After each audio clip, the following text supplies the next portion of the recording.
Hello बच्चों, welcome to my channel. तो बच्चों, आज हम कक्षा 9वीं का सामाजिक विज्ञान का वर्कशीट करने वाले हैं, वर्कशीट नंबर 12। ठीक है, यहाँ पर देख रहे हैं दिनांक 1 अगस्त 2020 और ये चैप्टर 2 का भाग है संविधान का निर्माण। ठीक है, ये जो है लोकतांत्रिक राजनीति का चैप्टर है। तो यहाँ पर ये इसमें जो टॉपिक लिया गया है ये है भारतीय संविधान की बुनियादी मूल, यानी इसका संविधान में जो बुनियादी बातें कही गई है उन बातों को आज गौर करना है। यहाँ पर चलिए हम पढ़ते हैं यहाँ पे। तो यहाँ पर हम देखते हैं पहला पॉइंट, यहाँ पर हमारे संविधान के निर्माण के पीछे का दर्शन क्या है। इसका जवाब संविधान की प्रस्तावना को समझने से ज्ञात हो जाता है कि इसमें वह दर्शन है जिस पर पूरे संविधान का निर्माण हुआ है। यानी प्रस्तावना अगर जो हम समझ लेंगे पूरी तरह से तो हम कह सकते हैं कि भारतीय संविधान का मूल थीम क्या कहना है, क्या कौन सा रूल कहाँ पर कैसा है, उसके बारे में हम आसानी से समझ सकते हैं।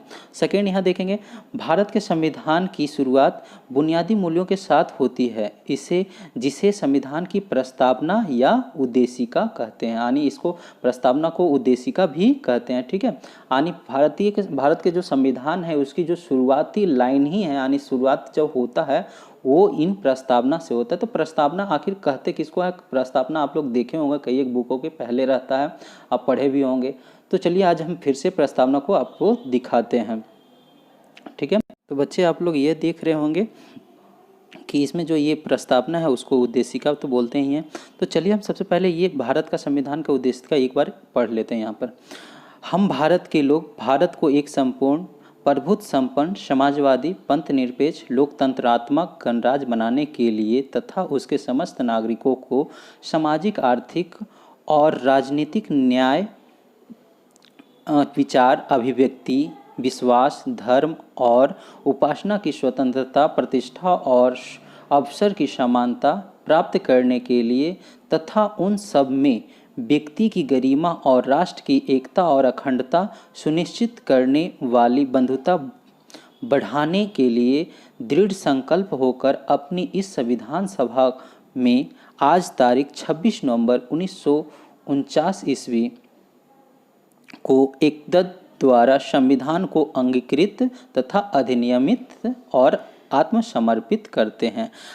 हम इससे पहले भी देखे थे पिछले वर्कशीट में कि इससे बारे में कि संविधान कब अंगीकृत हो, मतलब पूरी तरह से तैयार हो गया। तो ये 26 नवंबर को ही तैयार हो गया था, इसीलिए इस डेट में ही इसको ये उद्देशिका भी प्रस्तुत कर दिया गया था। चलिए अब एक एक करके इसको पॉइंट समझते हैं। ठीक है, तो यहाँ देख रहे हैं पहला पॉइंट यहाँ पर लिया गया है बंधुता। तो इसमें दिया गया है देश के सभी एक परिवार की तरह आचरण करें, यानी पूरे जो देश के लोग हैं एक परिवार की तरह माने, आपस में आपसी भाईचारा बनाए रखें। ठीक है, दूसरा पॉइंट यहाँ देखते हैं प्रभुत्व संपन्न, भारत अपने फैसले लेने के लिए स्वतंत्र है, कोई भी बाहरी शक्ति इसे फैसले को प्रभावित नहीं कर सकती। यानी भारत जो है पूरी तरह से, भारत एक स्वतंत्र राष्ट्र है, इसके लिए इसको अगर जो अपने देश के लिए कोई भी फैसला लेना है तो ये अपने मर्जी से लेगा, अपने ही खुद लेगा, कोई बाहरी देश इसे दबाव नहीं कर सकती दे सकती। ठीक है, तीसरा यहाँ देखेंगे समाजवाद। यानी सरकार जमीन और उद्योग धंधों की हकदारी से जुड़े कानून इस तरह बनाए कि सामाजिक आर्थिक असमानता कम हो। यानी एक तरह से कहें तो ये गरीबी और अमीरी की असमानताओं को कम करने का प्रयास किया जाए, इसके लिए ये समाजवाद यानी उसके बारे में बताया गया है। ठीक है, समानता, देश में कानून के समझ सभी नागरिक समान हैं, सामाजिक असमानताओं को समाप्ति और सभी नागरिकों को समान अवसर उपलब्ध कराना। यानी ये हमारे संविधान के द्वारा ये समानता का मतलब ये बतलाया गया है कि सभी नागरिकों को समान अवसर और सामाजिक असमानताओं को समाप्ति, साथ साथ में सभी नागरिकों को समान अवसर उपलब्ध कराना है देश के अंदर। ठीक है, तो चलते यहाँ देखिए पंथ निरपेक्ष एक बहुत बड़ा पॉइंट है, अच्छा पॉइंट है। भारत में सभी धर्मों को समान माना गया है, देश में किसी भी धर्म को विशेष दर्जा प्राप्त नहीं। यानी कहने का मतलब है कि कोई धर्म भारत के लिए एक धर्म को मान्यता नहीं दी गई है, सभी धर्म को एक ही रूप से माना जाता है। ठीक है, यहाँ पर स्वतंत्रता, देश के नागरिक को अपने विचारों की अभिव्यक्ति करने की स्वतंत्रता प्राप्त है। यानी देश में मतलब जो भी लोग हैं उसको ये आज़ादी दी गई है कि वो कहीं भी जा सकते हैं, कहीं भी रह सकते हैं, कहीं घूम सकते हैं, और उसको अपनी अभिव्यक्ति बोलने की आज़ादी है, अब शिक्षा लेने की आज़ादी। तो इस तरह की आज़ादी को स्वतंत्रता के श्रेणी में आता है। चलिए यहाँ पर पॉइंट पढ़ते हैं। न्याय सामाजिक, आर्थिक और राजनीतिक किसी भी नागरिक के साथ उसकी जाति, धर्म और लिंग आदि के आधार पर भेदभाव नहीं किया जा सकता। यानी न्याय का मतलब यही समझना है कि भारत के अंदर किसी भी जाति या धर्म या लिंग के आधार पर किसी को असमान नहीं समझा जाएगा। ठीक है, यहाँ पर देखेंगे, यहाँ पर पॉइंट है गणराज्य। देश में शासन का प्रमुख लोगों द्वारा चुना जाएगा, न कि किसी वंश या खानदान से होगा। यानी गणराज्य का मतलब होता है कि जिस भी देश में, या हमारे देश का बात करें तो हमारे देश में लोग शासक को चुनते हैं। ठीक है, तो उसी को गणराज्य बोलते हैं। जहाँ भी इस तरह की व्यवस्था है उसको गणराज्य देश कहा जाता है। ठीक है, यहाँ पर एक पॉइंट है लोकतंत्रात्मक, ऐसे शासन व्यवस्था जहाँ लोग अपना शासन खुद चुनते हैं और उन्हें जवाबदेह बताते हैं। यानी यहाँ पर भारत में क्या है, लोग अपने शासकों का चुनाव करते हैं।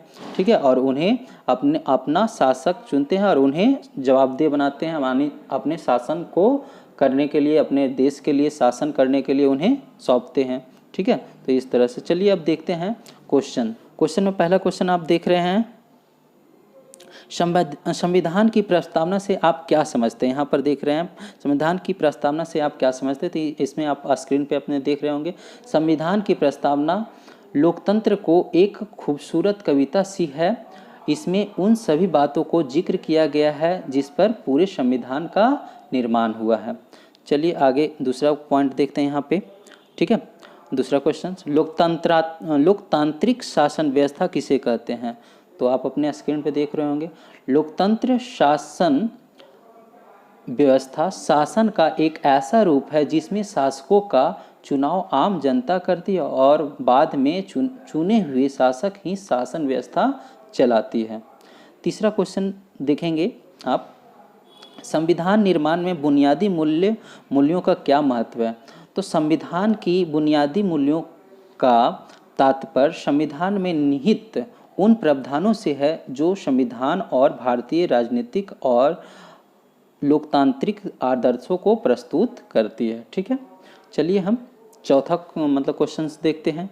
चौथा क्वेश्चन, भारत पंथनिरपेक्ष राज्य क्यों है। तो पंथनिरपेक्ष तो ऊपर में ही पॉइंट दे रखा था, उससे भी कर सकते हैं आप।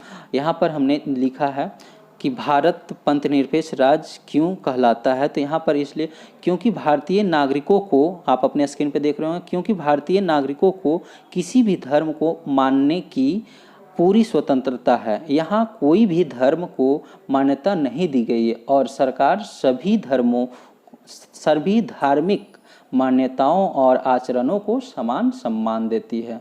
ठीक है, तो अब बढ़ते हैं पाँचवें में आप ये क्वेश्चन खुद से करते हैं, आप अपने जीवन में भारतीय संविधान के बुनियादी मूल्यों को किस प्रकार दैनिक व्यवहार में लाएंगे, स्पष्ट करिए। ये आपका अपना विचार होना चाहिए, इस पे खुद आप लिख सकते हैं। अगर जो संविधान के इसके बारे में समझ गए हैं तो आप अपने से लिख सकते हैं इसके बारे में, लेकिन फिर भी आपको हिंट करते हैं। जैसे में आप लिख सकते हैं, हमें संविधान के द्वारा ये आज़ादी दी गई है कि हम कहीं घूम सकते हैं, जा सकते हैं, सभा कर सकते हैं, आंदोलन कर सकते हैं, कहीं बसने की आज़ादी है। तो ये सारे रिलेट करके आप लिखेंगे। तो गाइज वीडियो, हमें आशा है कि आप इस वीडियो को देखकर आप काफ़ी कुछ सीखे होंगे और आपके लिए हेल्पफुल होगा। मेरा चैनल को सब्सक्राइब कर लें और साथ साथ में बेल आइकन को भी दबा लें